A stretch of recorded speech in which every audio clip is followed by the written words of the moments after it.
السلام عليكم ورحمة الله وبركاته. المرة اللي فاتت شرحت لك ازاي تعمل باك اب من الويندوز بتاعك بحيث ان انت تسترجعه بعد كده في 5 دقايق على الجهاز بتاعك بدل ما تثبت ويندوز جديد. وكان الشرح عن طريق النورتن جوست او سيمانتك جوست، وكان الشرح بصيغة الام بي ار. تمام. المرة دي طبعا انا وعدتك الفيديو اللي فات ان انا هعمل لك الشرح هيكون على الجي بي تي، وخلاص انا ثبت الويندوز بالفعل هنا اهوت على السي وعليه البرامج وكل حاجة. تمام. هنعمل دلوقتي باك اب من الويندوز على الهارد ديسك بتاعك، وبعد ما اعمل لك الباك اب هعمل لك الاسترجاع على نفس السي بعد ما فرمت لك السي خالص، وهنعمل معاينه مع بعض للويندوز بتاعنا اشتغل ولا لا. تمام كده. طيب يلا يا باشا، ادي كده السي الاول اهو بالويندوز بالبرامج بكل حاجه موجوده فيه. تمام. باليوزر بالداتا بكل الامور تمام، مفيش اي مشاكل عندنا. تمام كده. طيب مبدئيا هنفتح الاكرونس زي كده. تمام. وهنعمل باك اب من الويندوز اللي احنا ثبتناه، وبعد كده بتختار الخانه دي او الاختيار ده ديسك اند بارتيشن باك اب كده، وبعدها هو بيكون مختار اوتوماتيك كل البارتيشنات الخاصه بالويندوز بتاعك وبالبوت. تمام اهو هو مختار، انا مخترتش اي شيء. تمام. بضغط هنا كده على نيكست، وهنا بيقول لك اختار المكان اللي انت هتحفظ فيه، بتقول له براوز وتختار البارتيشن التاني اللي هو ده الدي. تمام كده. وتختار من هنا ان هو يكريت لك الاسم نفسه اهو، تضغط عليها كده وبعد كده اوكي. تمام. ده بعد ما تضغط على جنريت نيم عشان يدي لك هو الاسم اوتوماتيك، وبعد كده تقول له اوكي، وبعد كده بتضغط على كلمة نيكست، وبعد كده هنا كده هيبدأ ان هو يعمل لك الباك اب اوتوماتيك بالطريقة دي. هو كده بياخد اللي في السي كله اهو، بياخد ده وهيحطه لك هنا في الملف اللي هو ده. تمام كده. طيب يستحسن ان انت ما دام استخدمت برنامج الاكرونس ده في الباك اب هتستخدمه هو في الايه، في الريكفري، عشان نفس الامتداد بيكون مختلف من اصدار لاصدار. تمام كده. طيب هل لو انا فردت الباك اب ده اهو على اي جهاز تاني هل هيرضى ان هو يشتغل ويثبت ومفيش اي مشاكل؟ بنسبة 50% يشتغل على اجهزة وعلى اجهزة، يعني في اجهزة مش هتشتغل عليها وفي اجهزة هتشتغل عليها. ولو اشتغل على الاجهزة هتحتاج انك تعرف التعريفات من اول وجديد او تثبت التعريفات بتاعتك من الاول وجديد. تمام كده. دي نقطة. هوقف الفيديو لحد ما ربنا يكرم ويخلص. تمام. وبعد كده نكمل. طبعا هو كده خلص الباك اب وثبته على الجهاز، مش ثبته بقى وعمل منه كده نسخة من السي اللي عليه الويندوز بتاعك، حفظها لي هنا في الايه، في الدي اهو، حجمه 9 جيجا و200. تمام كده. مع العلم هو اصلا البارتيشن كله على بعضه حجمه ممكن داخل في 30 جيجا، 27 جيجا ونص. تمام كده. ده المليان اتضغطت في الحجم اللي انت شايفه 9 جيجا وي. تمام كده حبيبنا. طيب نفترض ان احنا عايزين مثلا نثبت الويندوز ده او نرجعه تاني، وزيادة تأكيد برضو انا هحذف لك خالص البارتيشن الخاص بالسي ده اهو. تمام. هحذف لك كل الداتا اللي هي بتاعت الويندوز دي عشان نتأكد ان هو هيشتغل معانا الباك اب زي الفل ولا لا.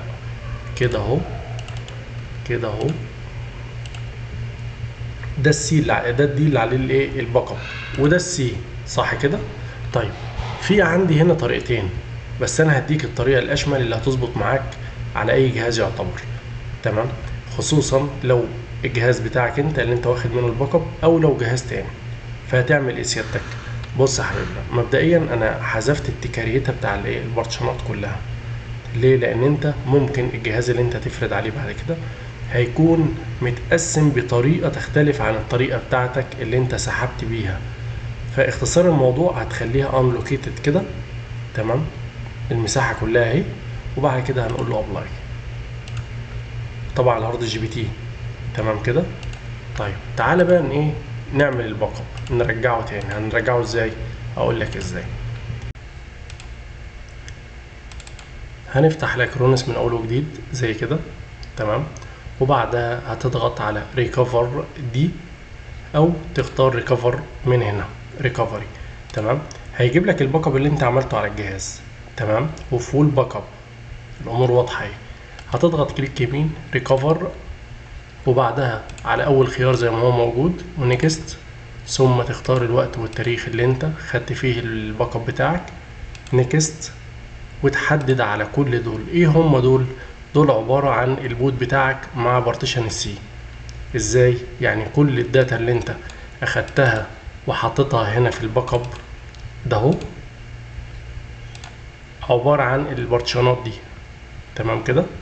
طيب هعلم عليهم كلهم، مفيش حاجة اسمها ده التراكس زيرو ده الغيه، لا لا كله كده. نيكست، وتختار نيو لوكيشن، وبعدها تختار البارتيشن اللي هو معمول له unlocated غير مقسم، وتختار accept. نيكست، تختار تاني، هو كده عمل لك بارتيشن الاي اف اي. كده بنعمل البارتيشن التاني ونقول له accept. نيكست، ونقول له التالت ده كده عمل السي 38 جيجا اهي، وادي التالت اوكي accept. خلاص كده احنا خلصنا. تمام كده يا حبيبنا. اركن التقسيمه اللي هنا وما لكش علاقه بكل ده. هتعمل نيكست ثم انجاز بقى للموضوع اهو، وتعمل العلامه دي بحيث انه هيخلص معاك في 3 دقايق ولا حاجه، او قول 7 دقايق بالكتير. تمام، بعد ما يخلص ال7 دقايق زي كده مثلا هيعمل ريستارت اوتوماتيك. هنشوف احنا بقى الويندوز اللي احنا كنا عاملين منه باك اب هيرجع وهيشتغل معانا بالفعل ولا لا. كده هيعد 15 ثانية وبعد كده هيرستر. نختصر الليلة ونرستر احنا ونشوف الويندوز اللي هيشتغل معانا ازاي وايه الدنيا فيها. بالطريقة دي انت تقدر تاخد الباك اب بتاعك تفرده برضو على اي جهاز تاني وباذن الله يشتغل معاك، بس لو مش نفس موديل الجهاز اللي انت خدت من عليه فهتضطر ان انت تثبت تعريفاتك من اول وجديد فقط لا غير، وممكن التفعيلات كمان بالمرة. تمام كده الويندوز بتاعنا خلاص نزل والامور تمام فيه اهي، ومفيش عندنا اي مشاكل. تمام كده يا باشا. طيب وادي هنا برضه عشان نتاكد الدي اهو.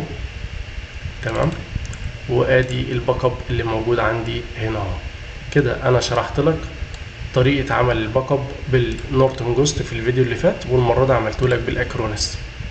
ده النورتون جوست بيعمل ام بي ار والاكرونس بيعمل جي بي تي. لو في اي حاجه قدامك مش مفهومه في الفيديو كلمني على جروب التليجرام وقول لي في مشكله عندي كذا كذا، اشرحها لك من اول وجديد. السلام عليكم.